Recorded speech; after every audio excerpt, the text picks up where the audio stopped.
Yeah, I think we're live.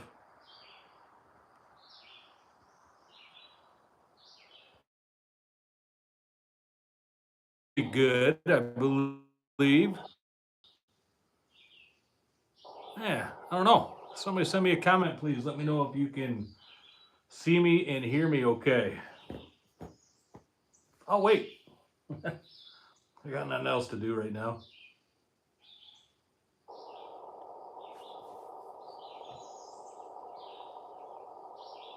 Anyway, if you can't see me and hear me, happy Sunday to you, June 2nd, 2024. It's a beautiful day outside. Every day is a beautiful day, right? I feel like I'm talking to myself right now. I see Jason C making a comment.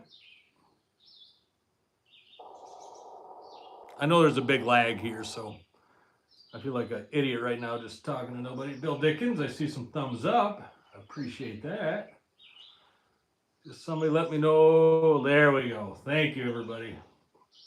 Thank you very much. Hey, Kevin, Patty, it's good to see you. We got a few people on here now. Terry Lacey, Teresa Flanders. Teresa, I see you here all the time. Really good to see you back every week.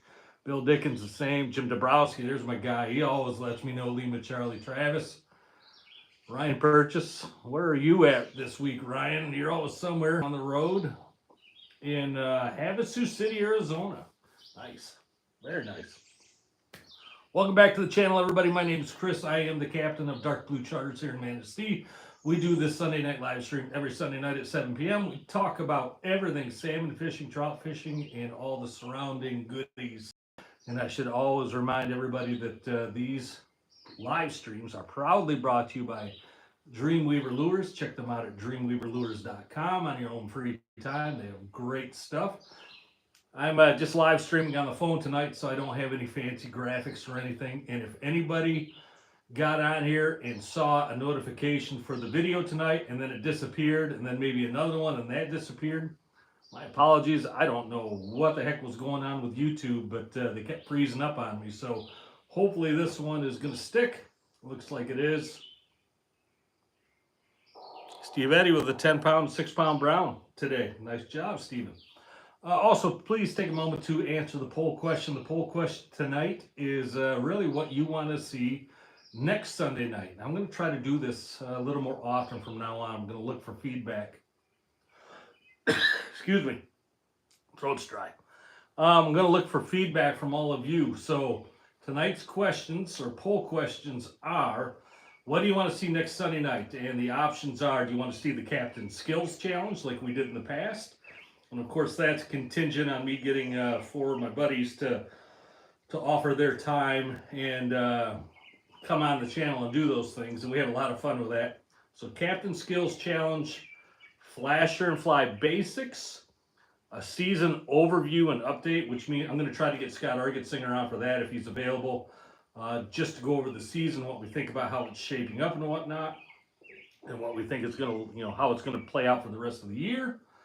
And then the last one is lake trout tactics, because around here in Manistee, and I know a lot of places on this side of the lake, not in Wisconsin, over here in Eastconsin, we our kings seem to have poof, at least around my area. So we'll talk about that here in the fishing report here in a moment also. But please take a moment to answer the poll question. Here's the problem. I can't, when I'm doing this on the phone, I can't see the polls. So please, I'll ask this later on, but later on I'll ask somebody to update me on the poll numbers so I know what's going on. But also, if you watch this after the live stream, so after this posts to YouTube, leave it down in the comments which one of those 4 you would like to see. All right, please do that, and then whatever one's the most popular, and if I can make it happen, I'll make it happen, Captain. All right, cool. Let's do, I don't have much for you tonight. I'll do a quick fishing report. We'll open it up to a Q&A. We'll talk about anything guys and gals want to talk about, and then we'll get out of here. I got dinner waiting for me anyway. Hey, Ken, Tennessee, I'll see you. My wife is in there right now. I can smell it. It is grilled asparagus and Johnsonville brats. So I'm hopefully I can keep my focus here for the next few minutes. Anyway, let's do the fishing report. And like I said, I don't have a whole lot for you here around Manistee, Ludington, Frankfort. Our kings have up and vanished. like we know what's going to happen every June. Every June we hope it's not going to happen, but it does. So we just, I don't know. We sit there and we cross our fingers and wait and hope it doesn't happen, but it happens. So our Kings have up and banned. I was talking about this today with a couple other captains, and here I don't. Who knows? But here's my theory of what I think the Kings do. I know they come out of the southern basin, wherever they stage over the winter, and they start making their way up to the north. Whether they come up to the north on the Wisconsin side or over here on the Michigan side. I think a large majority start over here on the Michigan side. I think they come right up our coast, and you can see it happen too, week by week by week. By which port is getting hot? St. Joe, and then Whitehall, and Muskegon, then Little Point, then Ludington. Big Point, Manistee, Frankfort, it goes up and up and up, and then all of a sudden they're all the way up in the Manitous. So I think the large population comes up our side. They get up to where at a point where they gotta make a decision. Do they want to go, over to the Wisconsin side? Do they want to cross under the bridge? Do they want to hang out by the Manitous for a while? And I think that's what a lot of them do. I think a lot of them push up that side under the Upper Peninsula and then back down the Wisconsin side, or maybe even straight over from the Manitou straight over to Wisconsin. I think they're just migrating fish, and I think they always want to move. They always want to get going, to where the next pizza joint is, where the next dinner table is. So that's my gut feeling on what they do. And then, of course, later in the year they all circle back to the major rivers, do their spawning thing, and of course we get a lot of them back. But yeah, we get this every year in June. The Kings tend to disappear. Wisconsin, I know you guys are banging on them right now. Yeah, central Wisconsin, northern Wisconsin, I think you guys are starting to really, really pick up. And from everywhere I'm hearing here on the Michigan side, it's really, really slowed down. So anyway, that's what we got around here. So, I mean, you can go out and you can chase Kings right now around Manistee, Ludington, Frankfort, even south of here. The chances are you're going to get mostly juveniles. That's what we've been getting for the last week and a half, 2 weeks even. Mostly small fish. Most of the adults have vanished. And I know a bunch of them run up the river also. Don't tell me I'm full of it, because we see them in the river every May. We see the Kings at the weir. We see the Kings in the major river systems every May. I know a chunk of them run up the river. So I know that's part of it too. But yeah, our fish have disappeared. So it's lake trout time. And I don't know much about the lake trout fishing yet. I haven't been out there myself, haven't talked to a whole lot of people, but we all know about lake trout and what we're doing on lake trout. We're out there scraping the bottom with divers and downriggers, spinning glows, Dreamweaver double chromes, Dreamweaver double golds, anything really flashy, a lot of chrome to it, a lot of gold to it.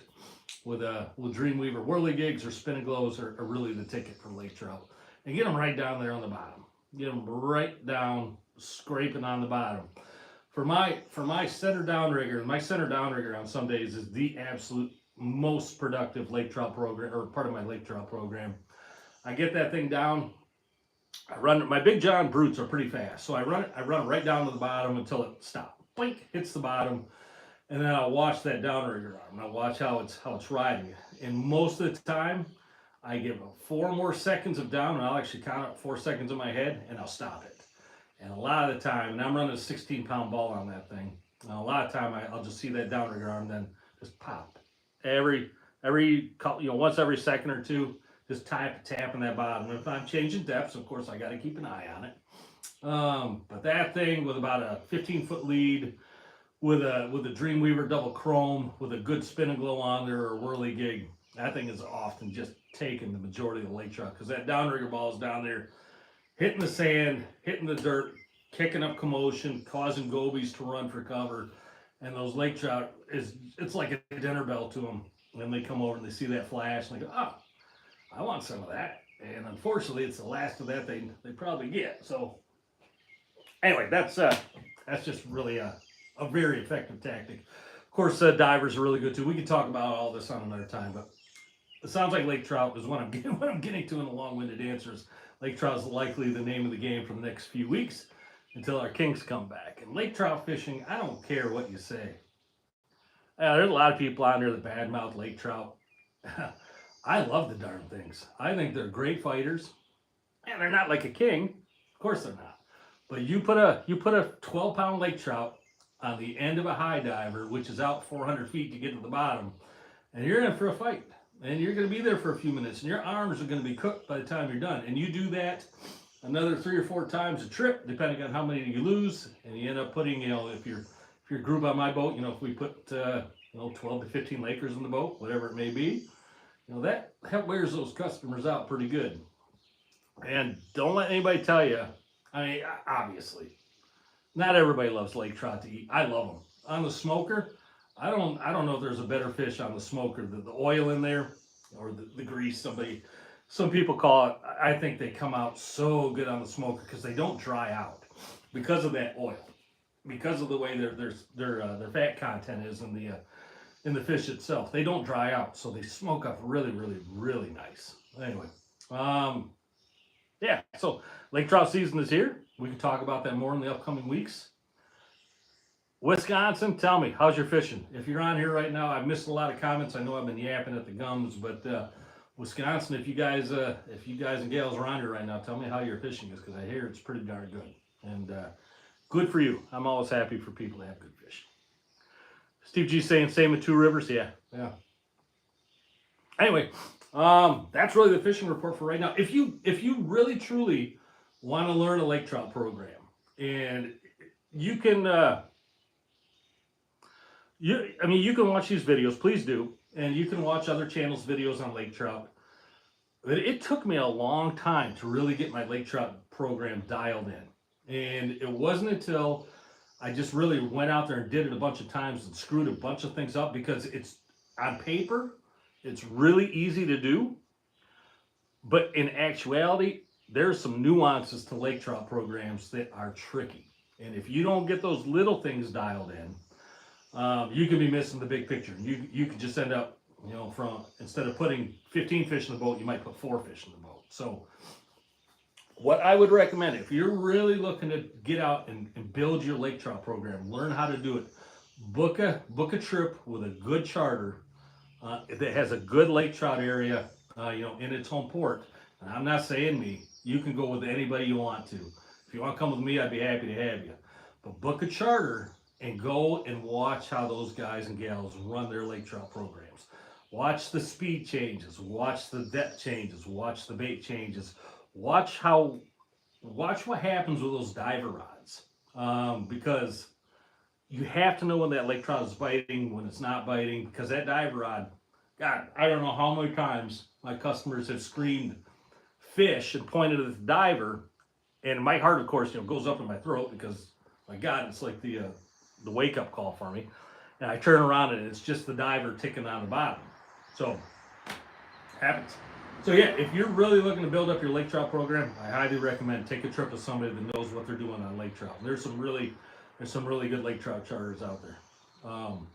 Not just lake trout guys, they do salmon, lake trout, of course, anything else. Because it really is, like I said, it's really simple on paper, but it's not simple when you got to go out there and put it into mechanics. So anyway, that's just my 2 pennies on that. And I missed a bunch of other comments. All right. Ryan Purchase, best wishes to your father in the surgery. I just saw a comment come through on that. So, all right, we're only like 14 minutes in. What do you got? Give me some questions. We can get out of here. Also, it is Sunday night. I'm surprised people don't have better things to do than watch me talk on the phone. If you don't, you love being here. I love having you here. So thanks for being here, of course. Trying to think what else I had coming up that I wanted to talk about.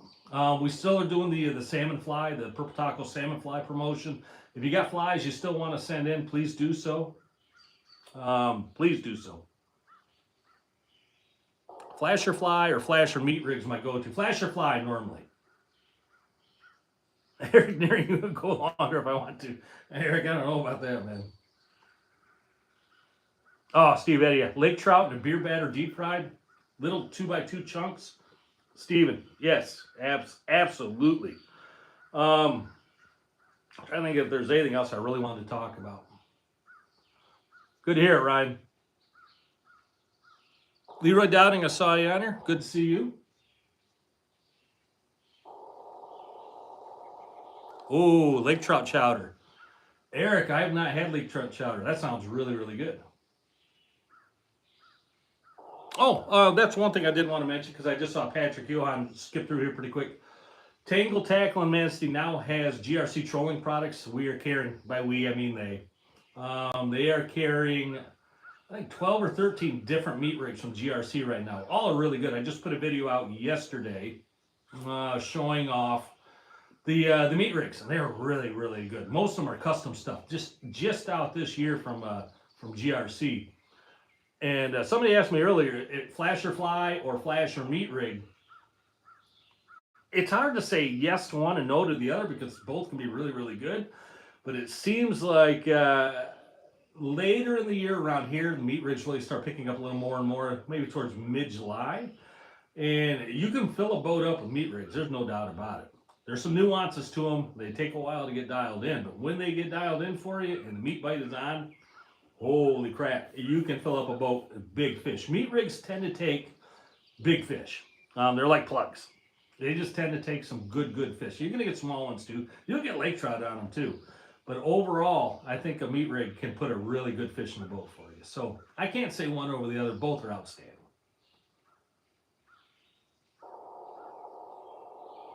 Hey, Leroy. Good to see you there, buddy. From Leroy from Purple Taco Fly Supply Designer. When do the Kings normally return? Zach, that's a good question. Every year's a little different. Some years it's as early as the second week of July. There's some years they just don't leave, and they'll stick around. But typically second week of July, beginning of August, middle of August, somewhere in that time frame. But every year's a little different. Good question though. Got a little moth flying around me here. What else can I answer for you? Leroy, good to see you. Yeah, hope all is well with you too, man. It's always good. Just talked to you on the phone the other day. Always nice to talk to you, Leroy. Tell Deb I said hi also. Guys, don't forget, if you're looking to make your own trolling flies, we have many videos on this channel showing you how to do that. Go to purpletacoflysupply.com. I'm telling you right now, it is so addicting to get some of their material and either follow the recipes on their website or make up fly recipes of your own. And it's going to cost you $1 a fly, maybe, if that. And make up your flies and take them out there on the water and catch fish on them. There's nothing more addicting, especially if you got kids. If you got kids and your kids come up with some fly patterns, then you go out and you catch fish on those certain flies, there's nothing better.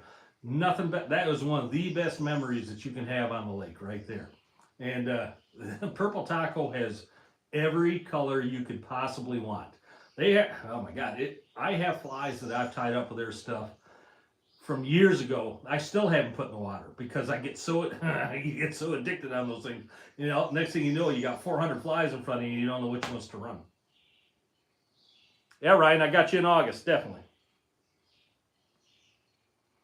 Leroy, no, I haven't heard much on the inland lake fishing around here.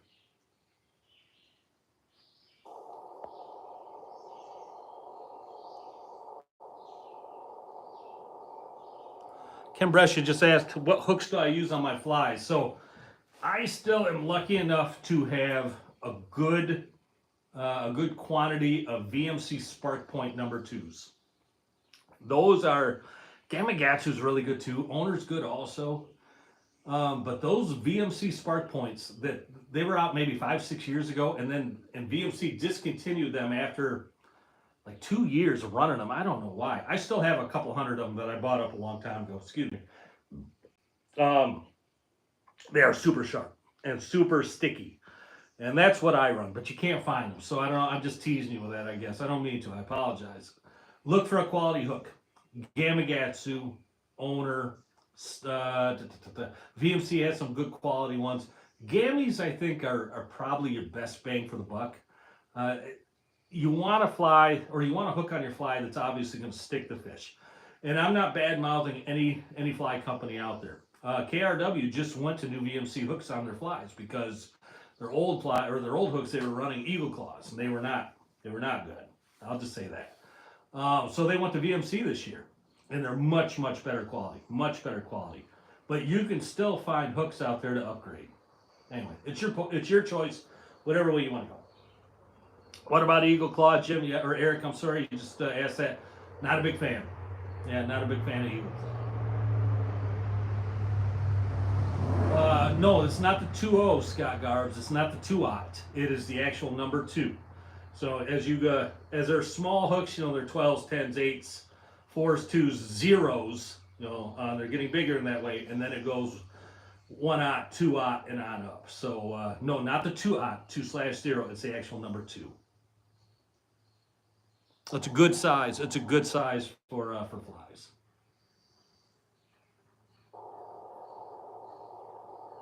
You can even go. I mean, you can go bigger on a fly hook if you want to. You can go smaller too. If you put less weight on a fly, a lot of times you'll get a lot more whip on that thing. So some guys will run number 4s. But just make sure your hooks are 2x strength at least, 2x or 4x, because a big king will tangle or mess those things up. Top Flatmeyer, that's a really good question. Do I prefer tournament tide or standard hook patterns on my flies? I'd say 85% of the time I'm running the standard hook pattern. If I'm out tournament fishing, where every fish absolutely counts, and that's why they're called tournament tide, because you want that hook to stick in that fish and stay there, I'm going to probably run tournament tide. The reason I don't all the time is because GRC, I think their flies have tournament tide right out of the package. It takes a lot of time to retie tournament tide rigs. So, if I got a couple hours a night where I'm sitting in the boat and I just want to tie up a couple dozen tournament tide, for my flies, I'll do that. But if I'm just ripping through my stuff and trying to get gear back out there, I have enough faith in a normal hook pattern to not do the tournament. Hope that made sense to you. Mark Pearson, good to see you too. Hey, anybody that sees green on people's name and a little rank next to them, you're wondering what the heck that is? It's the Tangle Tackle Army. You can join up here. There's a link down in the description. Get you access to our private Discord page where we talk about all this kind of stuff every day. Jason C., that money shot fly from KRW is money. And I don't mean to sound cliche, but it's the first year. Hey, Todd Bone. Good to see you. It's the first year that I've run that fly, and I can already tell you, on my center down rigger with a big paddle, it's been good. It's been really good. In fact, I'm going to do a video when I'm done here, either tonight or tomorrow. I'm going to do another one of my 2-minute instructional videos. People seem to really do that, where it's a video no longer in 2 minutes.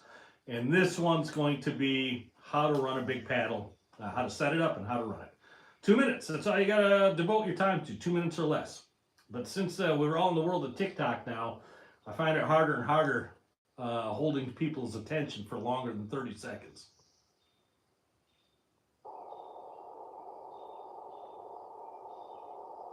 Thanks, guys. Yeah, thanks for rooting up the thumbs up, everybody. I appreciate that. No, Chris Olson, don't attach the hook to the meat strip. And I got to clarify on that. If you have whole herring and you're cutting up whole herring and running it in some of the larger heads, you can attach the hook to it. There's certain ways to do that. But if you're just running, I don't have one here. If you're just running a normal meat rig with a normal size head that you're running the strips in, the pre-cut strips, don't put the hook in the tail. Just if the tip of the tail is like right there, you want that hook to be sitting right there at the end. So that hook could be, if you get, I don't know what the hell I'm doing there. But you get what I'm saying. You want the hook to be right at the end of the tail. Quality instruction from Tangle Tackle. There you go. Just hand gestures and gibberish. All right, 20-some minutes in now. Hey, if somebody could update me on the poll. Thanks, Chris Olson. You get it good. You speak gibberish like I do. That's great. If somebody can update me on the poll numbers, please. I would like to see what's out in the lead. We'll see what everybody wants for next weekend.